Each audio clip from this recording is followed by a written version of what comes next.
Welcome to the Great Basin Smoke Dispersion Briefing for Friday, March 8th. This is Gina Palma. Over the last several weeks, we've had a wet period across the Great Basin where we've seen precipitation really in all areas. Many areas, especially up to the north and over the southern half of the Great Basin, have seen precipitation well above normal. If we look at the snowfall over the last 72 hours, the image on the left shows the new snowfall across the Great Basin. The highest amounts have been in the Sierra and also into parts of central and northern Utah and into the higher terrain of western Wyoming. Looking at our snow depth, we still have a healthy snowpack across all areas of the Great Basin.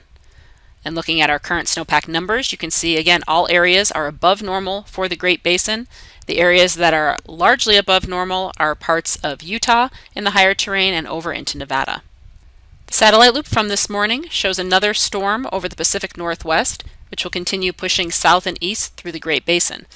This will create areas of showers over the southern and eastern half of the area, along with some fairly gusty winds over parts of Utah and Nevada. This will also keep temperatures cool across the Great Basin. Looking at the weather pattern for later today, currently we have some showers over parts of Nevada and Utah, and these will be pushed a little bit further east as we go later through today, and this area of low pressure drops south. Dispersion will remain quite good in most areas of the Great Basin, with the exception of parts of northern Utah into eastern Idaho and Wyoming. And you can see from the transport winds, the image on the left, again those gusty winds as that area of low pressure drops south, will occur today over the southern half of the Great Basin and also over parts of southern Idaho.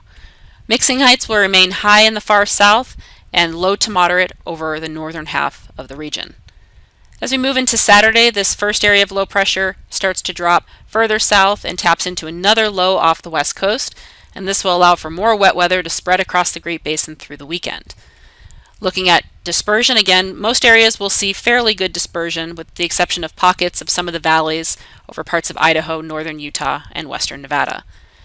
As this area of low pressure approaches, we will kind of be in between systems, so no real strong winds expected across the Great Basin on Saturday, and mixing heights will be on the rise. As we move into Sunday, this low moves over central California, again keeping showers and clouds over many areas of the Great Basin with the exception of the far north. We will also see fairly good dispersion in the far south and over parts of northern Nevada, but poor dispersion elsewhere across the basin. And as this area of low pressure gets a little bit closer, we will see winds increase on Sunday over parts of Nevada into southern Idaho.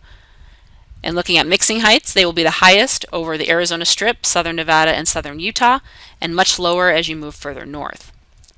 Looking at the forecast clearing index for Utah over the next few days, we have very high clearing indices today with those stronger winds across Utah, and then we will see those conditions start to deteriorate on Sunday, but still remain mostly in the moderate range. And then on Sunday, we will see lower clearing indices in the far north and still higher in the south as we have winds return to the southern portion of Utah. The forecast amount of precipitation over the next few days is shown here. All areas will see at least some light precipitation. However, in the higher terrain of the Sierra into eastern Nevada and central and northern Utah is where we will see our higher amounts of new snowfall. As we go into early next week, we have this system moving eastward across the Great Basin, pushing showers over the eastern half of the region with brief drying over western areas on Monday.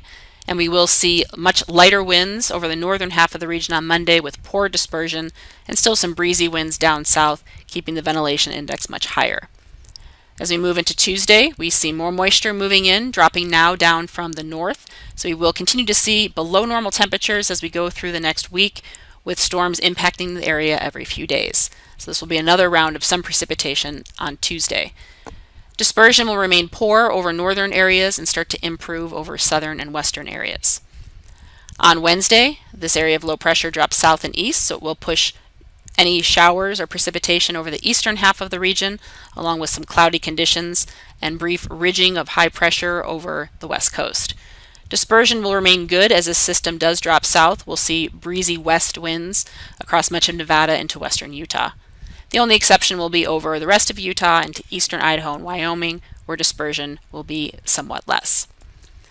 On Thursday, we see drier air now moving into the western areas of the Great Basin briefly, and those showers being pushed to the far eastern side of the region over eastern Utah. Dispersion again remains poor in the north and a little bit better as you move down south, and we see more of a return of breezy north winds behind the cold front. As we look at the precipitation from Tuesday through early Thursday, you can see again more precipitation for mainly Nevada and Utah, and especially southern areas down towards the Arizona Strip. And then we'll see some lighter precipitation up in the far northern side of the Great Basin.